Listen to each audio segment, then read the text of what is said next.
거래선의 주요 재산에 가압류, 압류 등이 들어왔을 때에는 거래선이 부실화될 가능성이 높습니다. 자, 우리가 이제 거래를 하지 않습니까? 이제 거래를 하다 보면 거래선에 보면 재산이 있잖아요. 재산이라는 게 보면 여러 가지 있겠지만 그 중에서도 보면 부동산이 있거든요.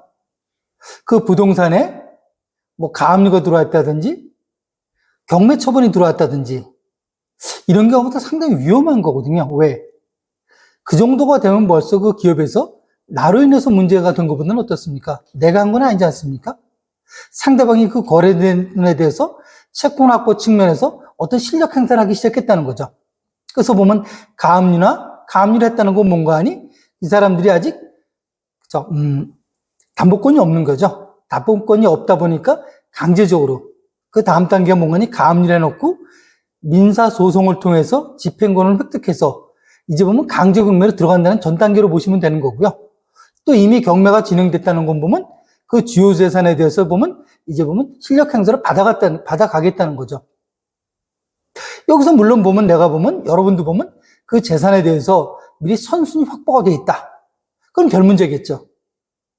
경매가 되더라도 결국에는 보면 순위 배당을 받기 때문에 거기에 따라서 우리 채권을 받으면 문제가 없겠지만 근데 우리도 보면 우리가 뭐 담보를 다 설정하고 하는 건 아니지 않습니까? 담보를 설정하고는 안 했는데 그 재산에 대해서 다른 사람이 먼저 어떤 주요 재산에 대해서 실력 행사가 들어왔다. 그럼 그걸로 인해서 그 기업은 그 거래소는 아마 경매가 된다든지 주요 재산이 매각된다든지 하다 보면 그 근본적인 자산, 그 근본적인 그 재산이 없어지는 거 아니겠습니까? 그럼 나로 인해 봐서는 상당히 위험한 거죠. 그래서 여러분들이 거래하실 때 우리는 뭐예요? 어떤 문제가 발생한 다음에 그걸 갖다가 원인이 다 발생한 다음에 그걸 갖다가 우리가 회복하기 굉장히 어렵거든요.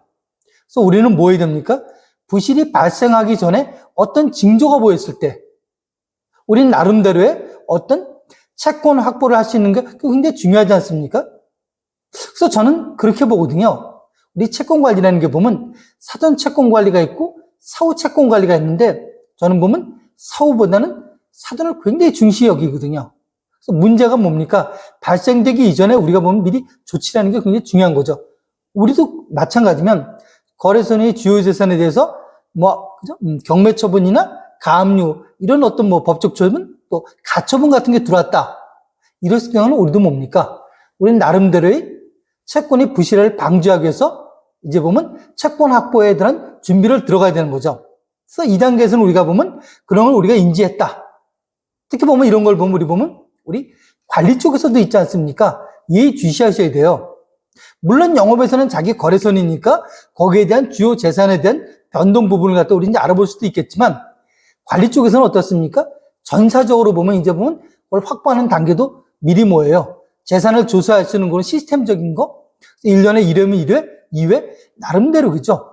그래서 기준이 있어가지고 물론 우리 쪽에서 담보를 설정했다. 그거는 그저 별 문제를 하더라도 담보를 설정하지 않았어도 뭡니까? 고객의 주요 재산이 만약에 변동돼서 없어진다는 건 뭐죠?